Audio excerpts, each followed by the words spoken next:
Okay, so in this video of the Burnout series, we're going to explore a little bit about what it looks like to reframe how we think about burnout. A lot of the videos prior have been about like what is burnout, a little bit of an intro, what leads to burnout, but I want to take pause before we look at what burnout looks like in real life to just kind of like reframe how we think about it and how we talk about it. So when we say, I'm so burnout, what does that even mean? Coming from the understanding that we're not just like one core personality and we all wear like so many different hats that are made up of so many different parts from inside of us, it may be helpful to kind of slow down and kind of ask ourselves the question like, what or who inside of me is burnt out? We so commonly refer to ourselves as just like one collective thing, and it makes it really difficult to name burnout and like know what to do with it because it's very unlikely like you are burnt out, like all of the things that make you are burnt out. It's much more common for the part of you that is like the organizer to be exhausted, or the perfectionistic part of you to be super stressed from never catching a break, or the compartmentalizer to be very overwhelmed. So being able to see, instead of just labeling, I am so burnt out, taking the time to slow down and be like, what parts of me are burnt out?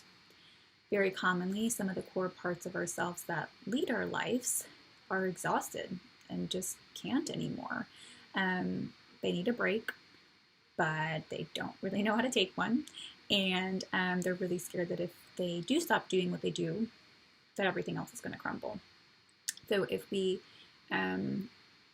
do have a part of us that is like perfectionistic and has very high standards, being able to be like, yeah, that thing is always working. It's on 100% of the time. And it doesn't know that it can take a break, because if it takes a break, it has a huge fear that people are going to judge us, that people are going to know that we're frauds, or that we're not perfect, or that we make mistakes, whatever that fear is. And so knowing that, again, yeah, like it's not going to take a break because it doesn't want those things to happen, but it going 100% of the time at 1,000 miles per hour is, again, kind of a recipe for burnout. So we want to be able to slow down the process and figure out what our bodies and minds are telling us to be able to see inside who is burnt out. Then once we know who's burnt out, then we're able to really work at helping it.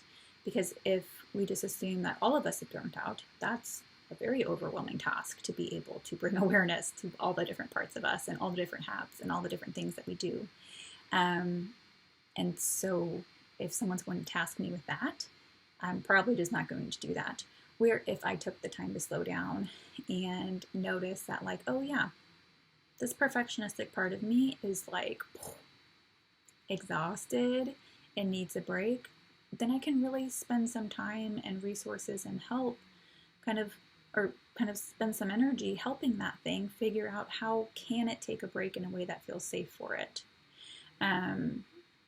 Again, kind of being tasked with like, oh yeah, this one thing inside of me is burnt out and overwhelmed. Not all the things inside of me are burnt out and overwhelmed. For most of us, it's not just going to be one thing, one part of us that is overwhelmed, because sometimes these things inside of us kind of work in groups or clusters or different patterns.